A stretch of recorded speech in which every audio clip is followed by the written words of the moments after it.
मैं शशांक सुखेजा आप सभी का स्वागत करता हूं डेटा स्ट्रक्चर की इस सीरीज में। तो हमारा आज का टॉपिक है array as a parameter. Last time हम लोग ने पैरामीटर पासिंग सीखी थी, तो इस बार हम उसमें पैरामीटर पासिंग उसमें हमने नॉर्मल वेरिएबल्स, डेटा वेरिएबल्स और पॉइंटर्स कैसे पास करते हैं ये देखे थे। इस वीडियो में हम लोग देखेंगे कि एरे को कैसे पास करते हैं प्लस एरे को कैसे रिटर्न करते हैं एक फंक्शन से। चलिए देखते हैं। मैंने एक फंक्शन ले रखा है जिसको मैंने ट्रावर्सल के लिए लिखा हुआ है, मतलब ये क्या करेगा, इस एरे के सारे एलिमेंट्स को एक एक करके प्रिंट कर देगा। ठीक है, तो मैंने एक वॉइड मेन फंक्शन लिखा। मेन फंक्शन में मैंने एक एरे डिफाइन किया है 6 एलिमेंट्स का, तो मैंने वो एलिमेंट्स डिफाइन कर दिए। अब इसको मैंने फंक्शन कॉल लगाई कहाँ पे, ए और 6। ए क्या कर रहा है, यहाँ जा रहा है, तो डेफिनेटली मेमोरी में ये डिफाइन नहीं हो रहा है, ये डिफाइन नहीं हो रहा है, ये जा रहा है एज अ पैरामीटर इस पे सी पे। तो ये सी बेसिकली इसको यहाँ पॉइंट नहीं कर रहा, सी पॉइंट कर रहा है इसकी बेस एड्रेस को। एक तरीके से किसका काम कर रहा है, पॉइंटर का काम कर रहा है, क्योंकि जो एरेज होते हैं उनकी मेमोरी पास मतलब मेमोरी एड्रेस पास होती है जिस भी वेरिएबल में हम उसको पास करेंगे। अब यहाँ पे इस डबल की जगह हम लोग एस्ट्रिक सी भी लिख सकते हैं। क्या लिख सकते हैं, एस्ट्रिक सी। अब आप कहेंगे पॉइंटर सी क्यों लिखें हम, पॉइंटर सी इसलिए लिख रहे हैं क्योंकि ये कैसा काम कर रहा है, पास बाई एड्रेस।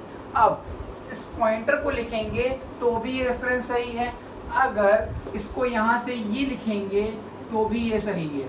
अब आप कहेंगे दोनों में से फिजिबल कौन सा, जब भी पॉइंटर पर्टिकुलरली एरे के लिए यूज किया जा सकता है तो ये सिंबल यूज किया जा सकता है, अदरवाइज पॉइंटर किसी के लिए भी फिजिबल है तो आप दोनों यूज कर सकते हो, कोई दिक्कत नहीं आएगी। अब जैसे ही ये फंक्शन हमारा यहाँ जाएगा तो ये इनडायरेक्टली इस फंक्शन को ये एरे एक्सेस कर रहा है, मतलब एक तरीके से ये ऑल्टरनेटिव पॉइंटर हो गया इस नाम से।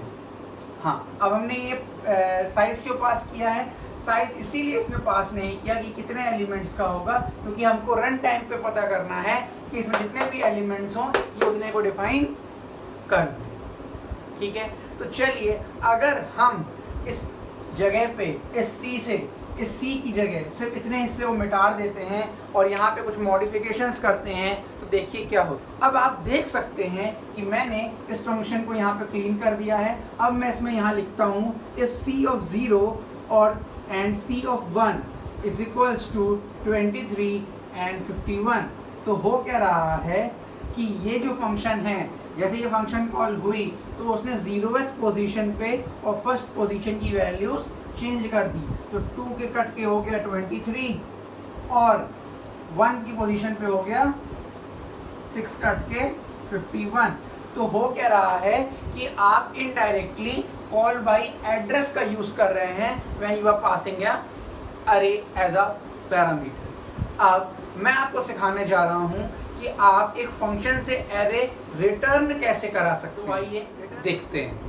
मैंने एक फंक्शन ले रखा है फंक नाम का, उसमें एक पैरामीटर मैंने पास करवाया है कॉल बाय वैल्यू से, दैट इज साइज, कि कितने साइज का हमको क्या एरे रिटर्न कराना है। अब ध्यान दीजिएगा, एरे रिटर्न कराना है इसलिए हमारा स्क्वायर ब्रैकेट्स लिखना ज़रूरी है, क्योंकि ये फंक्शन कैसा रिटर्न टाइप है इसका, इंटीजर एरे का रिटर्न टाइप है। कैसा है, इंटीजर एरे। इसकी जगह आप पर्टिकुलरली ये भी लिख सकते हैं, but we have an option when it's particularly array we can define this otherwise। ठीक है, अब कर क्या रहे हैं हम लोग, एक एक स्टेप टू स्टेप चल रहे हैं। अब सबसे पहली लाइन मेन फंक्शन की क्या आई, ये सबसे पहले कोड कंपाइल होगा, जैसे ही कंपाइल होगा ये कहाँ चला जाएगा, कोड सेक्शन में चला जाएगा। तो मेन फंक्शन और दूसरा फंक्शन कौन सा, फंक फंक्शन आ जाएंगे, इनके कोड लिख के आ जाएंगे। अब ध्यान दीजिएगा, जैसे ही मेन फंक्शन कंपाइल हुआ उसका एक सेक्शन बन गया होगा, एक एक्टिवेशन रिकॉर्ड तैयार हो गया होगा, किस नाम से, ए नाम से। ए नाम से। अब ये क्या है, पॉइंटर है, तो ये क्या होल्ड कर रहा होगा, एड्रेस होल्ड कर रहा होगा। ए में हमने कौन सा फंक्शन कॉल किया, 6 कॉल किया। अब ये कहाँ गया, ये फंक्शन गया इस फंक्शन के पास। जैसे ही फंक्शन की कॉल आई, एक और एक्टिवेशन रिकॉर्ड इसका तैयार हो गया, देखते जाइएगा। अब यहाँ जाते ही उसके पास कौन सा बन गया, पैरामीटर n, तो हमने एक n बना लिया। n में क्या आया था, 6 आया था। देखिए अब अगला क्या बन रहा है, p बन रहा है। फिर से हमने एक p वेरिएबल को डिक्लेयर किया यहाँ, जो कि पॉइंटर वेरिएबल है।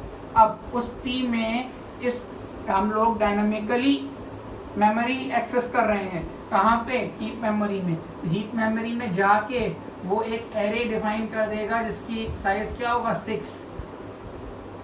ठीक है, अब ये वैल्यू p इसको पॉइंट कर रहा है। रिटर्न क्या किया, p, ये इंटीजर एरे रिप्रेजेंट कर रहा था, तो ये रिटर्न में क्या फेंकेगा, इंटीजर एरे। अब a भी पॉइंट कर रहा होगा किसको, इसको। ठीक है, पर जैसे ही ये फंक्शन खत्म हुआ होगा, जैसे ही ये फंक्शन खत्म हुआ होगा, इसका एक्टिवेशन रिकॉर्ड क्या हो जाएगा, डिलीट हो जाएगा। तो ये फंक्शन जब डिलीट हो जाएगा तो ये मेमोरी स्पेस खत्म। जैसे ही ये खत्म तो ये इसको एलोकेट करना बंद कर देगा। और कौन रेफर कर रहा होगा, ए उसको पॉइंट कर रहा होगा। तो आप कैसे भी इस ए को एरे की तरह यूज कर सकते हैं। तो हमने सीखा कि हमने एक मेन फंक्शन से एक फंक्शन कॉल करके डायनेमिक मेमोरी यानी हीप मेमोरी में एलोकेशन किया एक 6 साइज के एरे का। अंडरस्टूड। तो चलिए, यहाँ तक का आपको कोई भी डाउट हो तो आप कमेंट सेक्शन में बिल्कुल बेफिक्री से बोल सकते हैं। अगला टॉपिक मेरा होगा स्ट्रक्चर एज अ पैरामीटर, मतलब हम स्ट्रक्चर कैसे पास करेंगे। ये फॉर्मेट मैंने इसीलिए लिखा है क्योंकि हम इस सीरीज में कई बार इस फॉर्मेट का यूज़ करने वाले हैं। होप आपको ये सब मज़ा आ रहा होगा डेटा स्ट्रक्चर पढ़ने में। इस वीडियो को लाइक एंड शेयर करना बिल्कुल ना भूलें। प्लीज़ चैनल को सब्सक्राइब करें और बेल आइकन को ज़रूर दबा दें। Thank you.